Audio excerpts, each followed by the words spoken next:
Matthews. I'm an attorney in Pleasanton. Been practicing there since 1980. I recently spent 8 years serving on the board of directors of the Tri-Valley Conservancy, and have been a long-term member of the Sierra Club. And one of those, or maybe several of those characters got me here tonight. So I'm going to be posing the questions to the candidates, and we'll try to mix it up a little bit, and we'll let you know how long you have to answer. But first, we have an organization here who is helping us along, and I'd like to introduce Carrie Chabot from Dubliners for Change.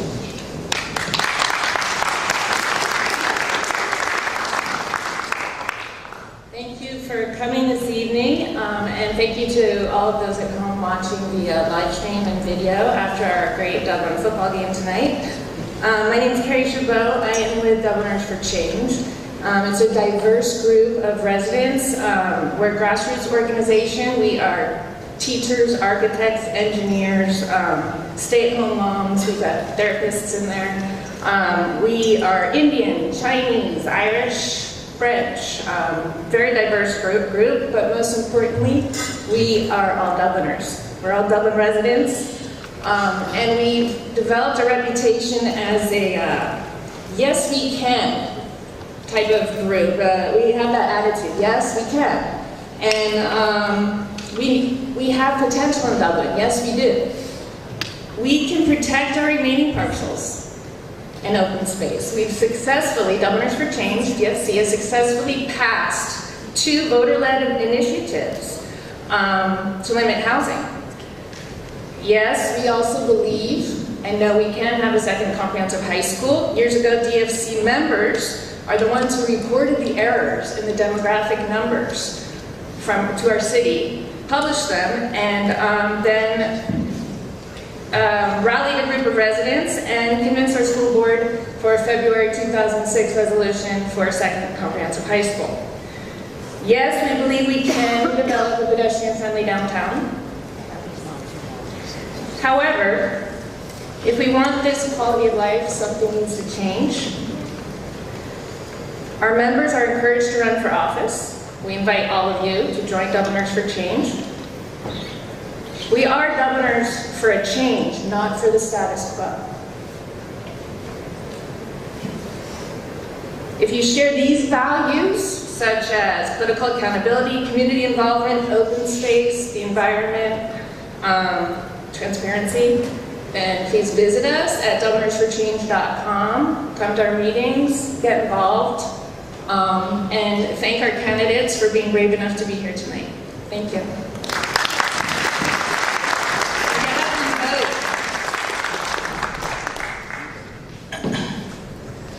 Okay, for the City of Dublin, there are 5 candidates for 2 open seats on the City Council, and there are 2 candidates for the position of mayor. The questions we have are, in some cases, for all candidates, and in some cases, just for certain candidates. So I'll let you know. But first, let's start with introductions, and to keep it simple, I'm just going to go right down the row, starting with candidate Ober. Okay, thank you.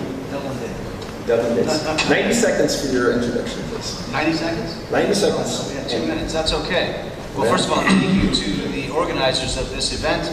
It's a great opportunity to remind us that American politics are so great, especially at the local level. We elect people of the people, for the people, and by the people.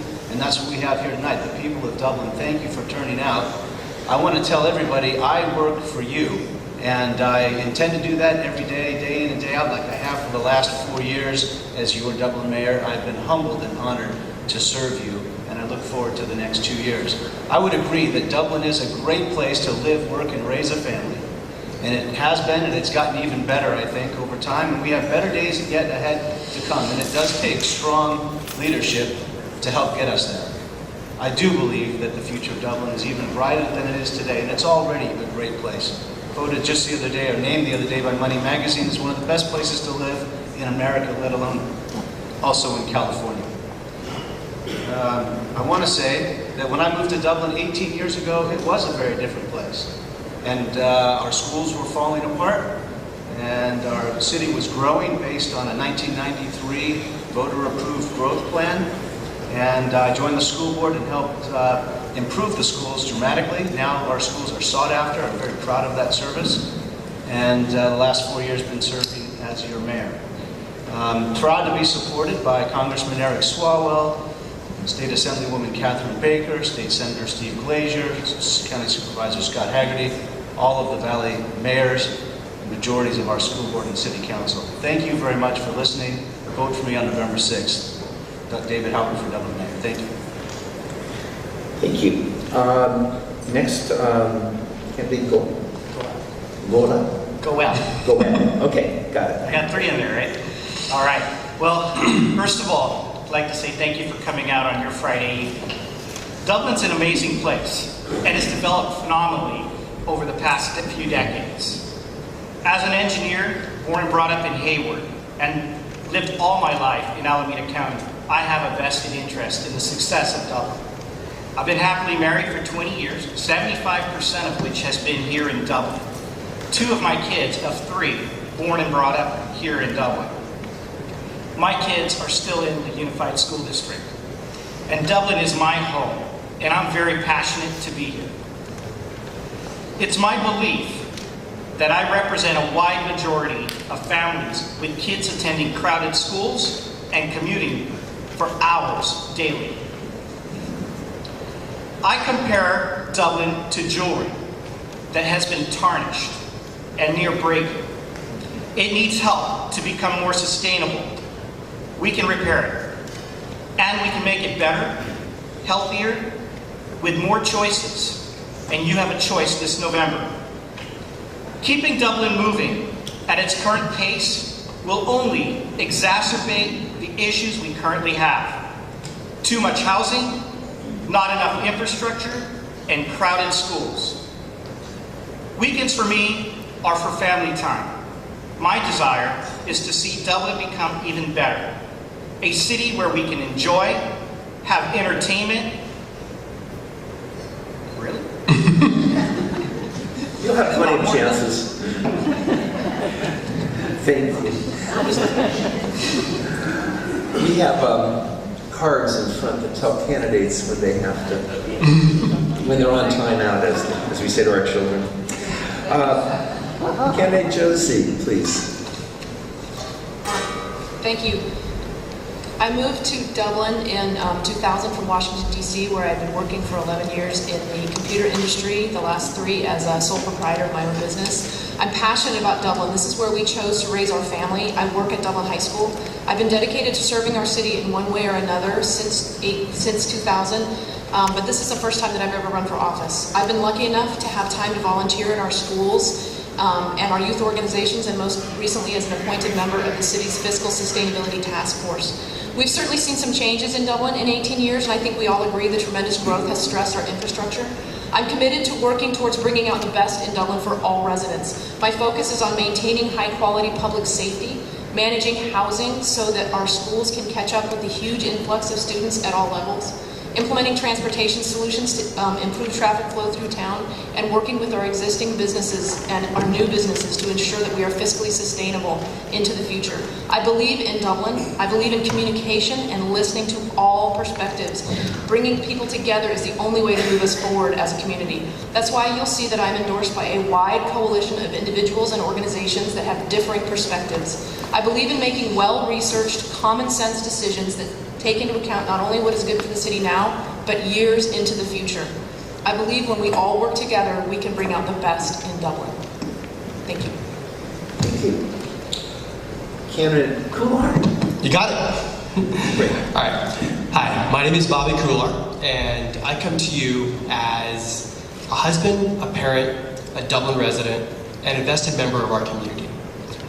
I never wanted to go into politics. I was asked to run by members of our community. I embraced it. We looked to the past, we looked to history to find how we got here, but That's not how we impact what's going forward. I'm about change, I'm about making change, and I'm about delivering change as well. I love the community, but I think we can do better. My platform is 100% grassroots, managed and maintained by only volunteers. Zero contributions from developers now or going forward. And the platform's pretty simple.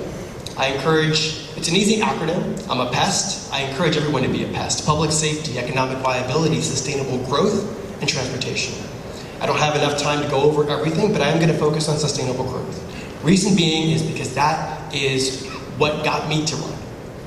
Our growth is to a point where our infrastructure cannot support it, specifically schools. We have 3 tiers of development that I see going on. 1 is construction that's already in place, we can't control that. 2, which is the vested properties already that we can control that by opening up our plan. We have our Eastern specific plan. And 3, we have properties that have not been vested. That we have to seriously take a look at and stop. We cannot move forward until we address our schools and until we address our infrastructure. Thank you. Thank you. Okay. Candidate Kumagai? Pretty close. Close enough, okay. Good evening. Thanks to everyone here tonight for taking time out of your Friday evening to learn about this election. My name is Sean Kumagai, and I am a 17-year Navy veteran. I spent 10 years on active duty, and 7 years ago when I switched over to the reserves, I was stationed here at Camp Parks at an intelligence unit. That's when I came to learn about Dublin and fall in love with Dublin. So 3 years ago when I was away on a deployment and my mom passed away, I was taking custody of my younger brother. And I was looking for a safe, community-oriented place with good schools so I could come back and raise my brother. That's when we chose to make Dublin our home. I am here because we are facing some serious challenges. Despite the record growth, people feel that they're being priced out of Dublin. People who live on one side of town don't have access to the services on the other side of town.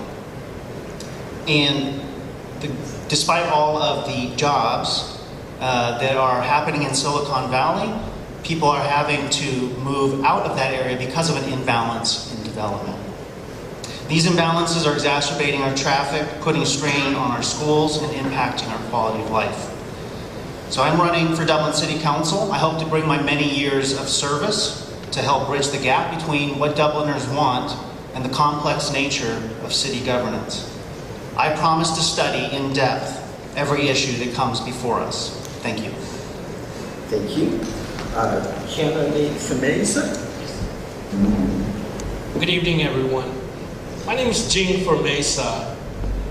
My history is that I migrated from the Philippines. I came from a poor family, and I was exposed to poverty, oppression, and human rights violations. At an early age in high school, I was already marching the streets of Manila. And every time we end up in the palace, soldiers of Marcos will block us and shoot at us. I could have been dead then by now, but I'm still here. I'm here right now, and I'm spared because I want to serve you. In 1974, I migrated here. I'm very grateful for the opportunity that this country has given me. It's the freedom, it's a democracy. That's the thing we have right now. One of the persons who really I felt that endorsed me was Catherine Baker. In July, the first time I was going to run, I seek her out because Catherine Baker is my idol. And basically, she's been defending this district, and I want to work with her in fixing the problems here in Dublin. Thank you. Thank you. And finally, candidate Costello, please. Hello, everybody. I have a special way to introduce myself. It would take a whole hour to do it. I won't do it. I'm Sean Costello. This is my 15th election. Why do I do this every year? For you. I'm out there in the streets every day running up and down the sidewalks to make them all accessible for everybody. For baby strollers, for scooters, for bicycles in the streets where they're supposed to be, and wheelchairs on the sidewalks to make them all safe and everything. I'm the one that put all the ramps in Dublin in 1984. I moved here in 1984. They put me to work. They gave me a map. They go, help us out. I go, not a problem. I drove out my whole wheelchair in like 2 weeks, and I go, come back. It's all filled up. I go, that's where I want all the ramps. Everywhere.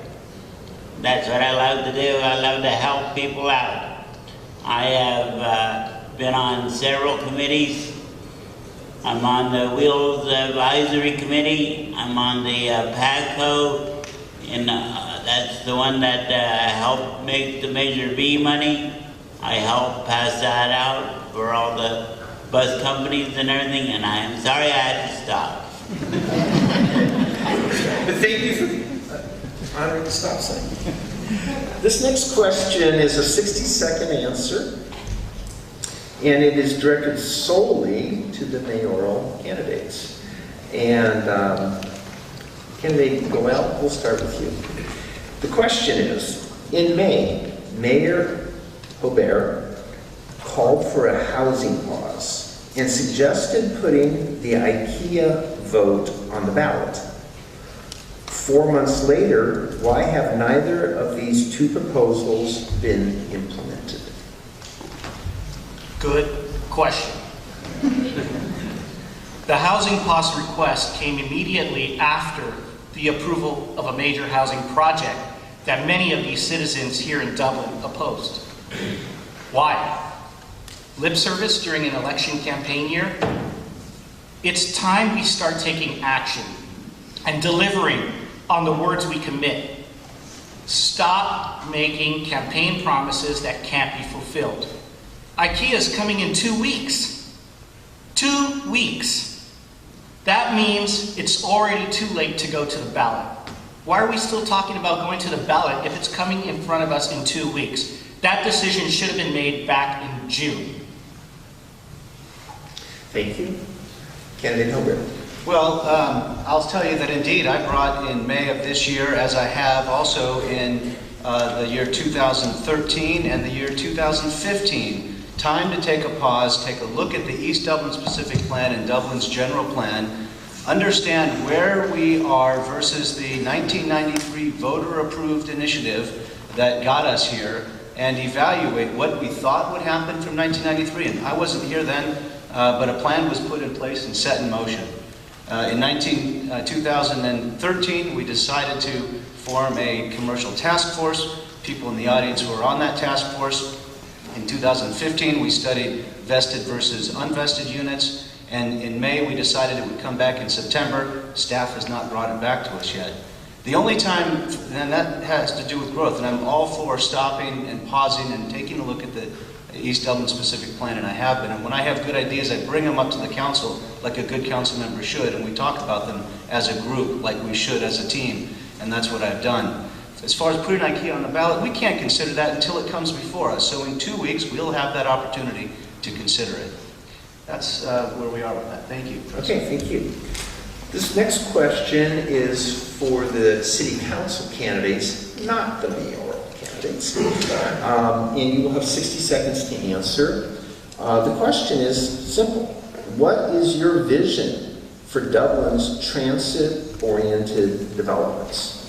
And we will start, I'm going to try to mix it up for you folks a little bit. So, Mr. Kumagai? So we've invested a lot of real estate for our transit-oriented developments. And for better or worse, those projects have come. One of the areas that I think we have not done a very good job at is in creating walkable, street-facing retail in those areas. This does a disservice to the people who live there. They move there because it has easy access to mass transit, but what do they do when they come home? They walk down to their car and they drive all over town. This is not a transit village. This is just wall-to-wall condos. So we need to take a hard look at our plans around our transit-oriented development and put in the work to create street-facing, street-level retail in those areas. It's a disservice to all of Dublin when we don't create that kind of transit-oriented village, but we bring in all these units. Thank you. Candidate Costello. Oh, this is one of my pet peeves. I have also want to see building, but I want to see it built not the way that it is built now, because it is built for the rich people, not for the middle class or the low income. I want to see more spots that everybody can live there in harmony, not just someone giving us $6 million just so they don't have to have a low-income thing. I think it should be everybody could live where they want to equally. And me being on the Wheels Accessibility Committee, we are all about transit, and we are always trying to help you guys out to make sure that you all have buses instead of the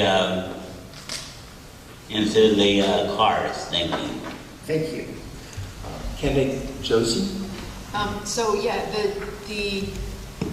We have two areas of transit-oriented development. There's one by the West Dublin BART station and one by the Eastern Pleasanton Dublin BART station.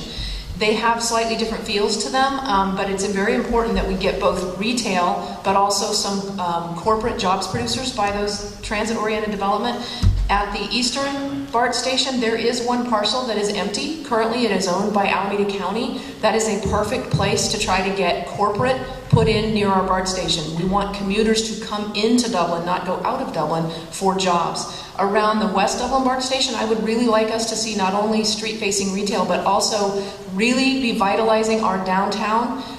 People can walk to the Dublin downtown from that BART station, from that transit-oriented development. This is the perfect opportunity to partner with some of our downtown landowners, revitalizing the existing shopping centers. We get a walkable downtown because now we have a critical mass of walkers who live in that transit-oriented development. I really want to see that happen. Thank you. Candidate Kular. Sure. So transit-oriented development, it would be a great idea and a perfect opportunity to live, work, and play. We've done a good job of the live. Work and play, not so much. So work and play, basically, we have communities that live here, go out to San Francisco, communities that live here that go out to various different cities to work. We need to come up in a way to find that reverse commute. Tap into the businesses that need to come into Dublin, like a few of my other candidates have already stated. But that's not just because of the reason for the transit-oriented development. It's for the reason of we're going to come up to an impending cliff pretty soon. So if we don't address these critical revenue components, the actual businesses coming in, we're going to be in a world of hurt. So what I want to do is focus on retail, focus on commercial, and focus on a pedestrian-friendly downtown. Thank you. Thank you. Candidate for Mesa. Oh, this is a great question for me. I love it. Transit-oriented district's aim was to spur BART ridership. It was to ease up our traffic congestion. Is that happening right now? I did a 2-week study and I stood in front of BART to find what is the ratio of workers coming into BART versus residents coming in from within the area, the residents close to the BART. My assessment was at 10-1. And that was before when we had the Aston development and the St. Patrick, it was on that part there. It's not working. We need to put commercial transit district like what Pleasanton does. That's the right thing to do because the region is changing. It's changing that the work is coming here, that there's a reverse commute coming into the 580 freeway. That has to change. AB 2923 has to be challenged. Thank you. Thank you. The next question is for the mayoral candidates. You have 60 seconds to answer. Given how crowded Dublin schools and streets are, why is Dublin considering changing the zoning for the project known as At Dublin to allow for 680 residential units when none of the units are vested? And on this question, we'll start with candidate Colbert. It's a great question, and I am concerned about the crowding in our schools. Having been a school board trustee for 10 years, I know full well that our school district, our school trustees, our school administrators and teachers and staff are burdened, and they cannot do it alone. They need the help to keep the schools running and to keep new schools built on time. It's a shame that the state of California has not funded new school construction to the level that it should. That's why I spearheaded an effort to give the school district $70 million of land they couldn't otherwise afford, which allows them to save their dollars, their budget, to purchase land for a second high school. There's no way they could even consider a second high school realistically without that action. Very proud that we did that as a team. Why are we considering the At Dublin project? First of all, 261 of those units are vested. So they're not all unvested. That's just not true. I did not vote to study this project. I voted against this project when it came before us 2 times before, by Summerhill and by, I think, Trumark. So my record is very clear. I do not support unvested housing in this area. Thank you very much. Thank you. Candidate Goel. So, first of all, 261 housing units was brought forward by a prior developer. The community was absolutely against it. The immediate neighbors were absolutely against it. Even in that case, what's happened is council decided to study it. Why are we evaluating studies that we know our constituents, our citizens, and the city of Dublin cannot afford to do? It's simply leading developers down the wrong path. We need to understand, and we need to collaborate, cooperate, and negotiate. Explain to them what are our situations and how we can improve their project and improve our city at the same time.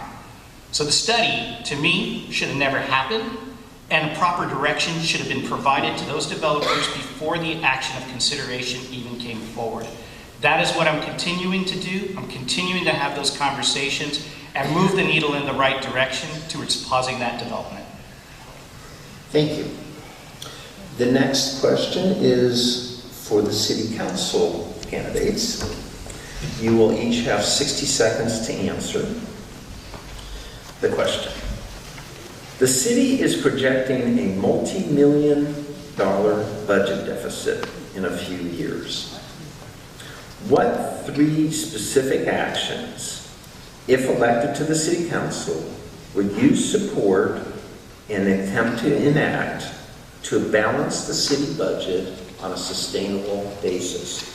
And for this question, I'm going to start with candidate Kular. So this is exactly what I was talking about earlier, the pending fiscal cliff. So what we need to look at is not just the revenues coming in, which is great. We need to have additional revenues coming in. We need to look at the costs and expenditures that are also part of that. So what 3 things that I would do? All right, we need to look at the way that we collect money and the color of money, meaning what different types of revenue streams can we establish? Retail and businesses are my core fundamentals that I would want to bring in. Additionally, we need to foster avenues to gain grants as well, which I do on a daily basis on my current day job. And then we can't just be relying on additional revenues. We also have to look at the expenses that are part of this pending cliff. So we need to look at what our non-generating revenue assets are and take a hard look. Can we really sustain $1 million a year that's not generating anything in our pure sunken costs? I think not. Thank you. Candidate Fermez, please. Not a good question to me, because I predicted this back in 2009. I was 5 years ahead of everybody. I predicted in the Wall Street September of 2009 that we will have a budget deficit by year 2020, and we will have school overcrowding, and that's what's happening right now. How do we fix it? I'm not going to be able to finish what this particular first one that I have, but if you're interested to look at what I have, see me after the meeting. We need to improve our property tax base. That's where we're being hit right now. I did a study between Pleasanton and Dublin on property tax, and I released that yesterday. We built 6 times more homes than Pleasanton, but the property tax revenue in the last 10 years, ending 2015, is the same.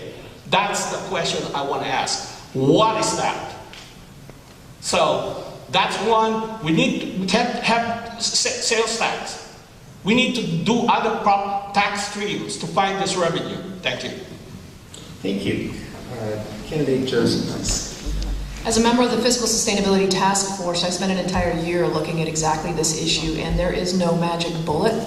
As we progress from being a growth city to a maintenance city, we need to enhance revenues and evaluate expenses. Dublin is a contract city, and the first thing we need to look at is our service contract for maintenance of our parks and our streets. I am not trying to imply that there's anything amiss with this particular contract. However, our contract with MCE makes up a very large part of our city's budget and encompasses a massive amount of work. We need to really look at unpacking this contract because we're the only city around that contracts with a single company for all of these things. So we need to be able to do a service-by-service breakdown and compare with other cities. Second thing I would do would make sure that we are not subsidizing our services beyond an acceptable level. We need to bring up our fees to about 65% of what they actually cost the city, which saves us a significant amount. And the third thing I would do would be to not vote in favor of any capital projects that have not got a maintenance funding stream identified for them. So things like the wave don't cost us for the future. Thank you. Thank you. Candidate. So I largely agree with the recommendations that were levied in the Fiscal Sustainability Task Force report. The main issue is that in recent years we have a flattening sales tax revenue, and something that we're not going to be able to get away with or out of over the next few years is that the revenue stream coming from development fees is going to go down. Currently that's around $9 million. At some point it's going to go down to about $1 million. So that's an $8 million gap that we have to look at. There is some things that we can do with our sales tax revenue. Currently, our current sales tax revenue streams are not very diversified, so we want to look at ways we can attract different types of businesses, such as those that sell small ticket items. But increasing those sales tax revenue streams is not going to solve the issue. We definitely need to look at how we can balance our budget and trim the fat. The wave is a good example. I think it's a little early to tell whether or not that is going to lessen the amount that we're subsidizing that, but we need to take a look at it. Thank you. And Candidate Costello, please. Hello, everybody again. What I was going to say was that we're already at max capacity of our city already. And if we were to double anything, it would cripple our whole area. And I've been at several council meetings, and they were talking way back then that we were already in a deficit. How can he talk about that we're going to be in one years from now if we're already in one? We have to take care of who we are now together. We have to work together, make this city work together, and make sure that the things that are most important to us, like getting more businesses in here and less growth of the houses, because the houses is ridiculous. Thank you. Sorry. Thank you. The next question is for the mayoral candidates. I'm going to modify this question just a tad. So the question starts, would you pledge that if you win, you will grandfather yourself into existing term limits regardless of what might be done prospectively to alter or eliminate term limits for the city of Dublin in order that your term will not continue further than it would under term limits. And I'm going to add the question, why would you make the pledge or not? Candidate Holder? Well, I don't know. It's the first time I've ever been asked that question. I'd have to think about it. I would have to understand the reasons for the question. I certainly believe that we need to change the term limits that we have in the city of Dublin. I don't know of any other city that has the same term limits. I think when we originally initiated them in the 1990s, it was, for whatever reason at the time, they wanted to have a type of term limit that nobody else has. I think it encourages lack of leadership. I think it encourages too quick of turnover. The ultimate term limit would be the ballot box. If you don't like somebody, vote them out of office. That said, I do not plan to run in another term. I plan that this will be my final 2-year term, but I do hope that the City of Dublin would change its current policy. It's wrong the way we have it, and I wish that the entire council would start that way. And I'd fight to change the term limits until they were changed. Okay, thank you. Candidate Goel? For me, there's no debate. Why change when I'm already in? It's simple. You elected us to do our job. I don't think I need extra time. I think I can serve it within the 8 years max, 4 years as a council, and whatever combination may happen up to a max of 8 years. For me, I have a job. I'm just like you guys. I'm not a seasoned politician, and I don't plan to be. So there's zero debate. I'll welcome the grandfathering. Plain and simple. Thank you. The next question is for the city council candidates. You each have 60 seconds to answer. Endorsements often require that responses to written questionnaires be provided to the endorsing group.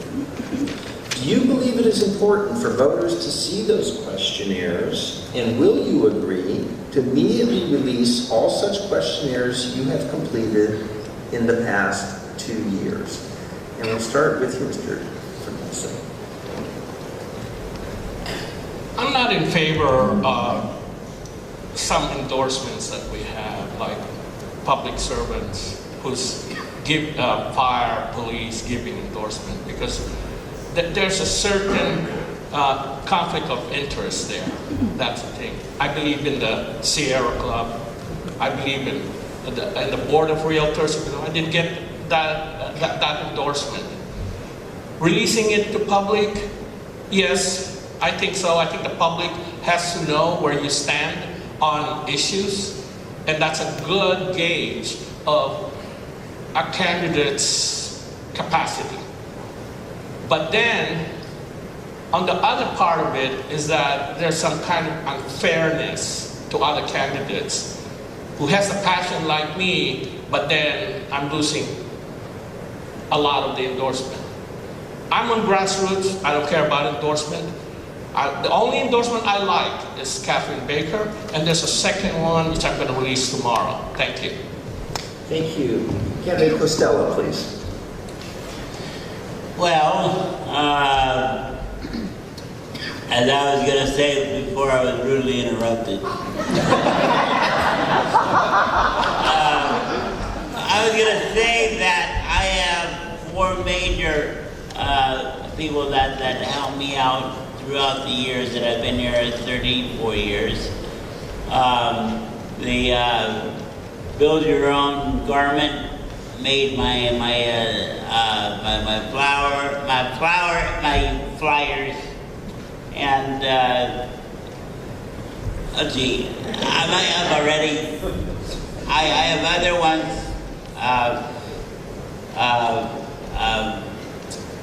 Local boss made my big sign for me, the one out there on Dublin Boulevard. I only have one sign.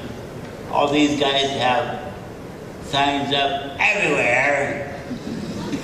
And I just want to tell them that I'm not a threat. but I respect you guys. You guys are my people that help me out. Thank you. Thank you. Candidate Kubagan, please. Yes, I think that I believe a lot in transparency in our government. So I'm happy to publish all of my endorsement questionnaires. But just to clarify, I'll tell you about the big secrets that are in there. I believe that working people should have a right to a livable wage. I believe that they have the right to organize and that they should have good paying jobs with good benefits. That's really what's in these questionnaires. And part of the endorsement process is meeting with those stakeholders. They represent members, people like you and I. And those people have interests for their livelihood. And it's very important to me that I have the opportunity to hear from their members, especially the ones that live here in Dublin, about how city policy affects them. Thank you. Candidate Josie? Yes, I did seek endorsements from a lot of diverse organizations. I got quite a few of those endorsements, and part of my slogan says integrity, and I would be very happy to share any of my endorsement questionnaires with anybody that wants to see them, publicly, privately. Some of those are owned by the organizations who put them out. But I will not answer any question in a questionnaire that I wouldn't answer in public. In fact, one of the questionnaires asked an answer that was clearly designed to elicit a specific response. I did not give them the response they were looking for, and they endorsed anyway. Other questionnaires were designed to elicit specific responses, and I didn't give them the response they were looking for, and they declined to endorse. I think it's really important that you say what you mean and you are who you are. And so, yeah, I'm perfectly happy to release those questionnaires. Candidate Goulart, please. Sure. I'll make it easy. 100% and yes. But there were certain questions that we had to answer. I even forget which one it was, because there's a lot of endorsements that you go out and seek, and then some endorsements that come out and seek you. But there was one specifically that I recall, about a 17-page questionnaire, which was asking, would you vote X, Y, and Z going forward? And once I started going that route, I just said, okay, I'm not even going to turn this in at that point in time. So, long story short, 100%, I agree with this, and I will release everything at any point in time. Thank you. So now we've reached the point where you are each allowed 60 seconds to provide a closing statement. And where do we start? We start with Mr. Costello. Oh, thank you.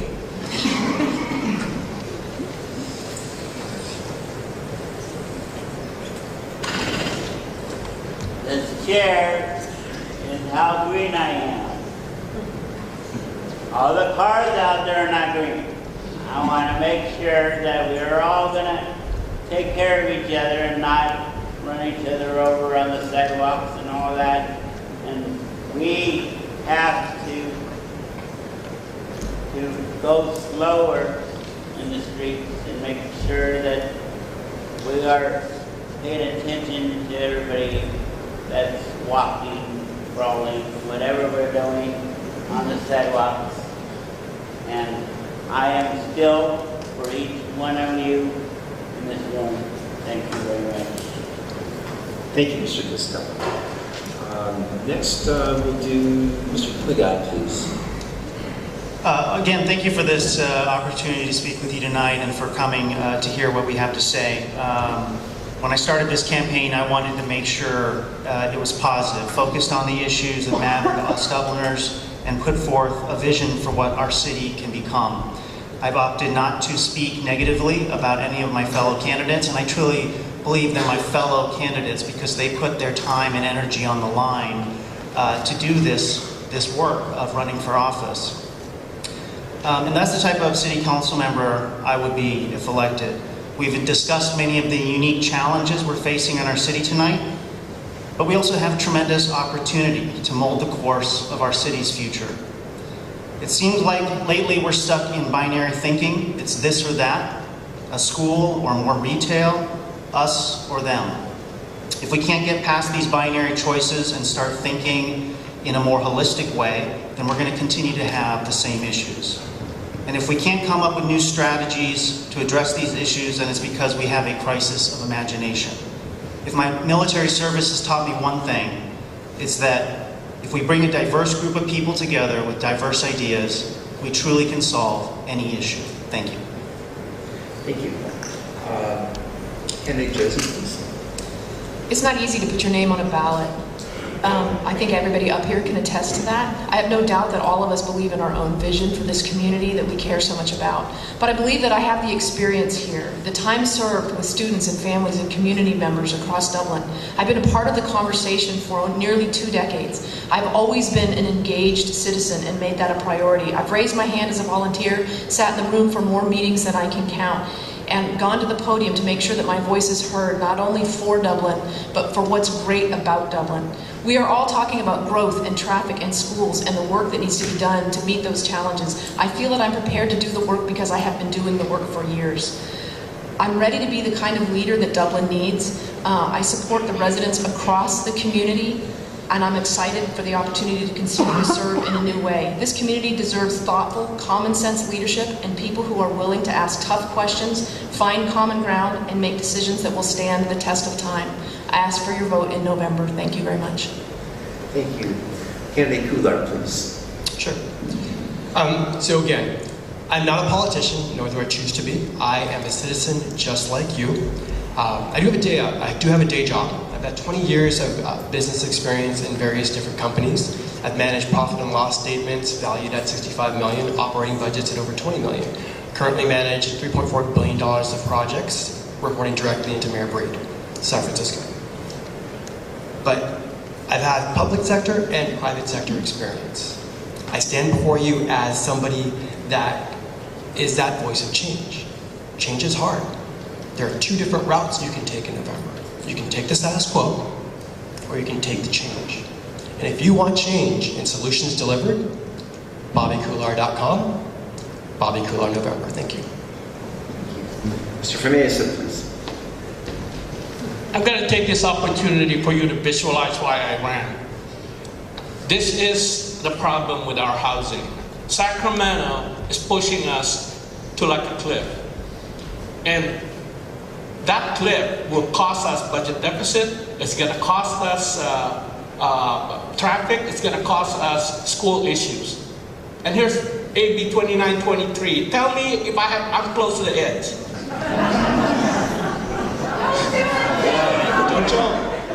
What you did there was that you exercised your right for me to stop.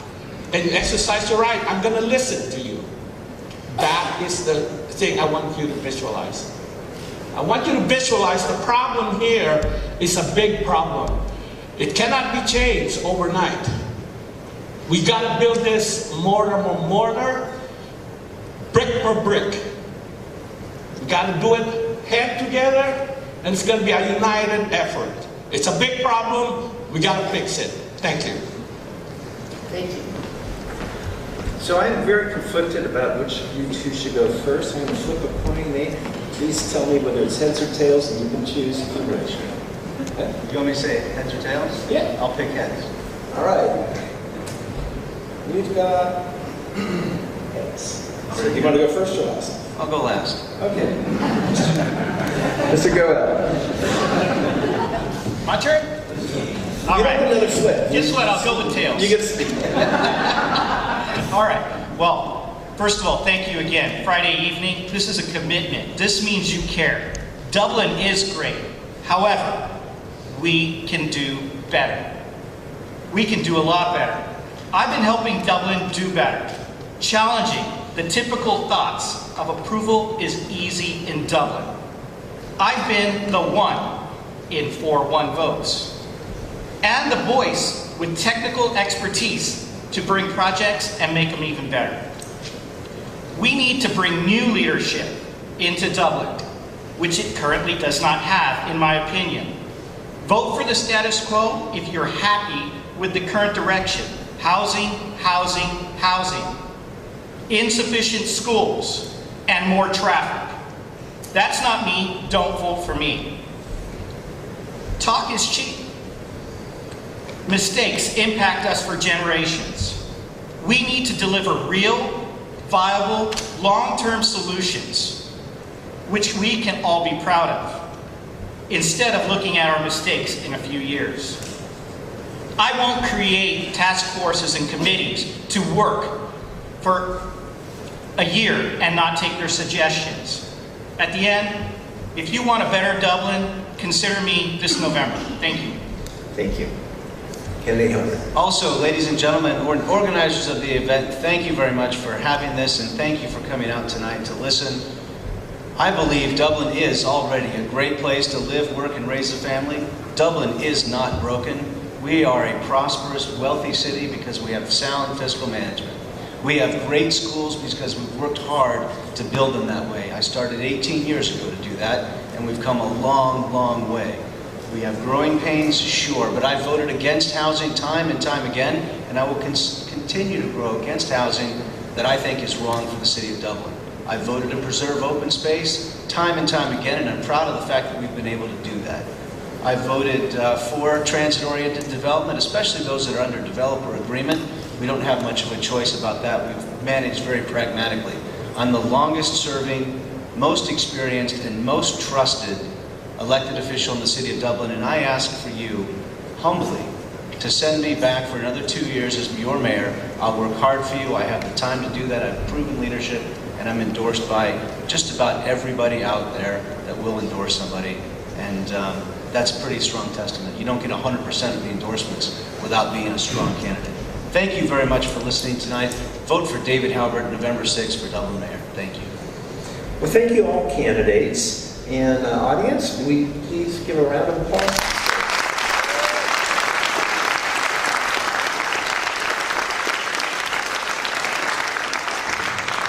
And remember to cast your ballots. Thank you. It's 7:54. We'll take a